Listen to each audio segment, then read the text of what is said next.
Welcome to the Comic Corner. My name is Damon Gray, and we got a very special guest today. Today, we welcome the writer of Space Cadet, The Recount, and soon-to-be Dream Master from the Sunshine State. We have Jonathan Hedrick. Jonathan, thank you so much for coming on.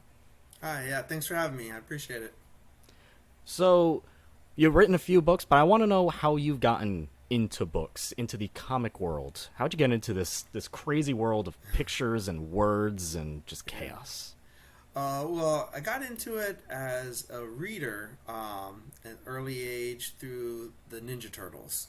You know, being a child of the 80s, Ninja Turtle cartoon came out. It was a big deal, and I just had to have everything that was Turtles.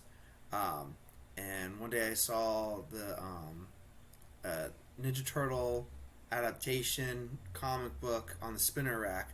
It wasn't, the early, it wasn't like the true Kevin Eastman, Peter Laird comic book. It was the adaptations of the cartoon show that were more kid friendly. Picked one of those up, and that segued into wanting more and more. Throughout the years, the hobby waxed and waned, but then I probably was like full speed ahead during the 90s with the image revolution and all those things started to happen when I started to actually notice and follow creators at that point. Not just, oh, this character's cool, I'm going to buy it and read it. It's more like, who's writing that book? Who's drawing that book? Mm-hmm. As far as a creator myself, I got into it several years ago. I've always considered myself a writer, but it's when you tell a kid in high school that they write good and they need to do something with that, doesn't sound as rock star-esque to a teenage angst high schooler. So I didn't do anything with it, but I kind of like wrote things down in notebooks that no one ever saw. But I saw an interview with another creator, Doug Wagner, back in 2019 that was being held by one of my local comic book shops. I was watching it live on YouTube, and they did a Q&A, and I was just curious how Doug got into comics and what his recommendations were. And he said, just make a comic book. Just make one. And I was like, oh, okay. Simple as that. Just that easy. Well, did some research, took an old short story that I wrote and taught myself how to adapt, to the comic book script format. Mm-hmm. And then after I had, about a 25-page ation written, I was like, now what do I do with it? So I reached out to a local creator here, Travis Gibb, who I knew was publishing comic books on his own. And he gave me some pointers on how to get an artist, and things just kind of, followed suit after that. Was referred to a colorist, or was referred to a letterer, and then one thing led to another, and I had like the actual physical copy of that comic book in hand. And once I understood the process of making it, then I was hooked. I was like, oh, I'm going to keep on making this. What was that? What was that feeling when you had it in your hand that first time? Oh, man. I don't have kids, but I would think that it's like that proud parent type, something similar to that, something that you've created and you've gone through that journey, and then you can actually hold it in your hands and see it, all that hard work paid off. So absolutely, yeah, it's a good feeling. There's a lot of things that have to happen beforehand, but yeah, it's really cool. Yeah. Now you mentioned Teenage Mutant Ninja Turtles. Yes. Is there a run in particular that you're like, that's my all-time favorite run? Of the Turtles, I really like the newer stuff lately. I think they're really exploring more. We're getting fresh ideas. Mm-hmm. The Ronin, I thought, was really good. Yeah, I mean, talk about a good combination of taking what people are familiar with, like the old school fans and new school fans, and making them both happy. I mean, that's a true testament to that. That property, how long it can last. Here we are, absolutely. 30 plus years after those comic books came out originally, and multiple movies, shows, comic books, toys. It's awesome. Everyone loves the Turtles. Yeah. Now you mentioned that you started following writers and artists, and I think for newer comic fans who I love just bringing them in because you see their progression as well, and that's something that you get to see too. Is like, oh yeah, there's a writer I'm really starting to like. Was there a writer in particular for you that you were just like, I'm gonna follow them wherever they go? I'd have to say, if anyone, it's Mark Miller. Because I just really enjoyed everything that he was doing over at Marvel, his indie stuff, and then they started adapting his stuff into films, and it just showed how much it can translate. His storytelling, goes beyond just one form of medium. It can translate into multiple. So yeah, I pretty much and still do pick up his work no matter what. Yeah, I was gonna say, is there anything you're reading right now that you pick up on a monthly basis? I mean, my pull list is pretty short, mainly because of just the time that I have allotted to actually read. Absolutely, feel that. Yeah, but I love Department of Truth and Something Is Killing the Children. James Tynion, he's killing it. Yes, I am a big proponent of Something Is Killing the Children. It's good stuff. Probably one of my all-time favorite runs right now. Yeah, I mean it's pretty epic, and we're in a golden age right now, especially with his books. A golden age of indie books it's absolutely true. It's the amount of great quality content out right now is so good, and that includes yours, because I was able to pick up The Recount, and you want to talk about a timely book. Now, the best way I can describe this in a few words is an election is going on, and both sides are just like, and this isn't a fictional world, both sides are at their absolute worst. What would happen? Now, I don't want to talk about the inspiration for that, but more so, when did that idea pop in your head, and when did that reach piece of paper? Because I have a feeling that was pretty quick. I wrote it in 2019. Wow. So mid 2019, I'd say. Then I pitched it to Scout. November of 2019. Signed the contract the next month. We had the ash can, the 4-page ash can, released around June or July of 2020. So that's like a technicality right there. But then issue 1 hit the stands in November of 2020, the week after the election, ironically. So that's nuts. Yeah. That is nuts. Yes. You want to talk? I mean, guys, you want to talk about a timely book? Go pick this up. And the fact that, because I was reading this, I'm like, did he write this in like 2 months? Because I'm like looking when this came out, I'm like, there's no way. This is crazy. Even if I did write it that quickly, the other parts of the process of making the book would not happen that quickly. Absolutely, yeah. And when it comes to creating comics, what is the part of the process that has surprised you the most? Like, whether it was difficulty or just the time length of things? Yeah, I mean, there's a saying that Kirby said, comics will break your heart, and that is super true. You can get done with a script in maybe a week or two, depending on, your creative process, but then it could take 6 months, even a year to see that in print, if not more. Sometimes less too. But what's I think surprised me the most is just the how many people it takes to make one comic. I mean, you could be a cartoonist that can do it all, but you still need other people's help. And this is truly a team effort. Even like I said, even if you're writing, drawing, lettering it on your own, you still need help. You What know, do you you think is keep the most underappreciated aspect of comics? And for me, why is it letterers? Yeah, I would agree. I like to use the analogy that the creative team is much like a rock band, Mm. and that the writer's usually the front man, doing the interviews on stage. The artist is like the guitar player. The the colorist is the bass player that's getting drowned out by the by the artist, and then the letterer is that drummer in the back that is holding it all together, keeping the rhythm.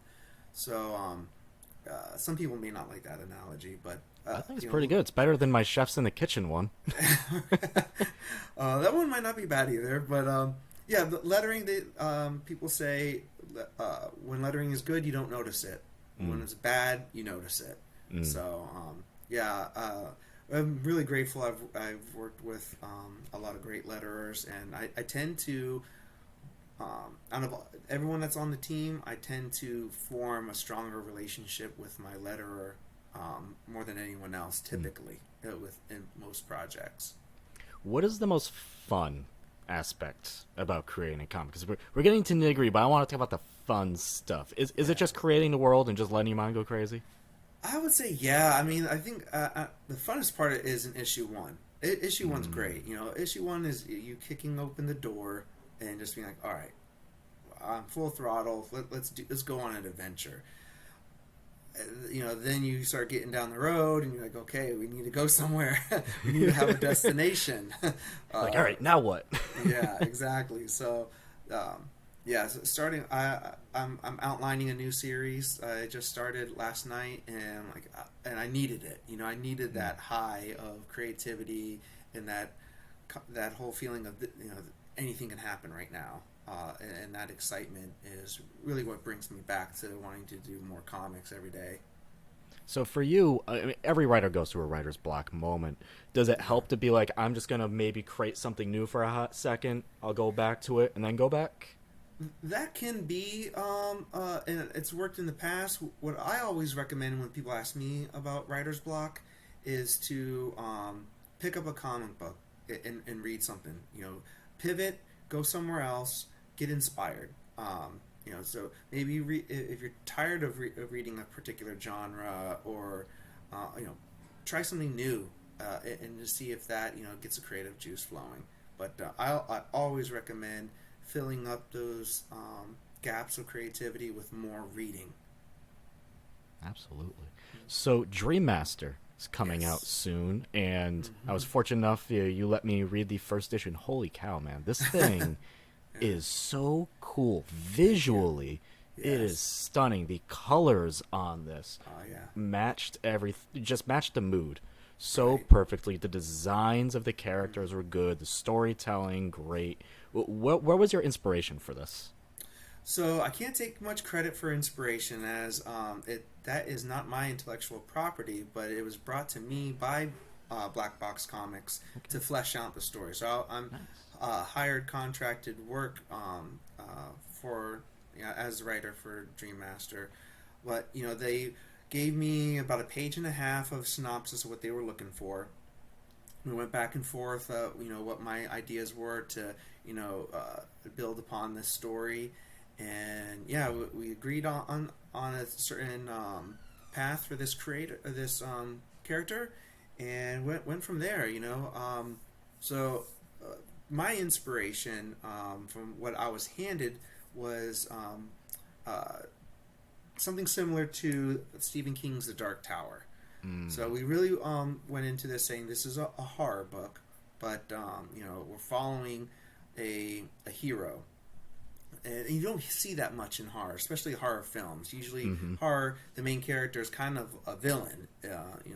Sometimes we sympathize with the villain in those stories, especially of late. But if we wanted it to be a hero, what would that look like? And the first thing I thought of was The Dark Tower, which I'm a huge fan of. Read all the books, read a lot of the comic books too, and I think that is a good inspiration, because the world of the Dark Tower and Dream Master is one that's very similar to ours, but something's a little off. you know. So there's where the fantasy aspect comes into play. So, you know, Dream Master takes place in like 99% of the dream world. So it needs to have that feel of being, you know, like a dream, where dreams are like bizarre. You know, you open up a door and you're in a different house or a different setting. So we really wanted to play with that. So, you know, one piece of information I was given for to go into this story was, let's go to different places, you know, in every issue. You know, so the first issue that you read, you know, there's 2 settings in there, 2 very different settings, and that kind of continues throughout with the following issues too, which makes it a lot of fun. You know, I'm not tied to one spot. So. Now, that's interesting that idea was brought upon. Is that the first time you've written a book for something that wasn't your original idea? Pretty much, yeah. I mean, I've done. I did a short story for a Cthulhu Invades Oz anthology. So, I mean, Cthulhu is not mine, and neither was the Tin Man. But, you know, I got to mix those 2 together and just kind of mash them up and create a story from that. But, yeah, this is the first time I'm pretty much a hired writer for someone else's IP, which is great. You know, that's where I want to continue as in a comic book career, is writing hired work. For sure. Eventually make it a full-time job. Was there anything different that you had to approach the character from a different point of view because it wasn't your IP? Or were you just kind of like, I'm going to write this character how I think this character would act in this moment, and we'll see where it goes from there? Yeah, so the publisher and CEO, Dimitri Zaharakis of Black Box, you know, we bounce things off each other a lot, but, you know, at the end of the day, it's his character. You know, I've had to do some rewrites for things that, you know, I really wanted to do this, and he's like, well, let's pump the brakes. That's a good idea, but maybe let's do that down the road in a later issue. So, you know, I'm so used to, as an independent creator, self-publishing on my own, I don't see things having 10, 20, 50 issues, because that's not, you know, something I could even hope to do with something where I'm paying for all the, you know, artwork and so forth. So I'm so used to needing to wrap things up, you know, in a 4 or 5 issue arc, that I found myself trying to do that with Dream Master. And Demetrius was like, why are you trying to wrap this up? We're going to do more issues. And I'm just so used to it. You know, it has to have like a firm ending, right? No, let's just keep on going with it. Like, okay. So now, you know, I've already wrote 9 issues. Wow. With an ask to do even more. So nice. If people enjoy Dream Master, you're going to get more than just this first 5 issue arc. That's awesome. Where can people get Dream Master for pre-order right now? Pre-order at your local comic book shop, and if you don't have a local comic book shop, you can pre-order it now on blackboxcomics.net, I believe. Blackbox.net. Oh, man. You can go to Jonathan's website. He has a link. Yeah, I do. Yes, you go to my website. The top where it says more, you can. There's a quick link to pre-order Dream Master. And Jonathan, where can people find you on the social medias before Twitter explodes? Twitter before it explodes, Instagram and Facebook. Those are the only 3 I'm doing right now. And then I have my own website that I try to keep up to date with signings I'm going to be at, news. I have a great web store, so if you don't have that variant available at your shop, or you want something signed, you can order at my web on my web store. It's JonathanHedrickComics.com. Jonathan, this was an absolute pleasure. Best of luck to you. I will definitely be checking out more Dream Master, and I also hope for more of the recount, because I very much enjoyed that. I hope so too. I mean, it's in the works. It's just it's a process. It very much is. Jonathan, have a great rest of your day. Thanks for coming on. Thanks. Best of luck to you.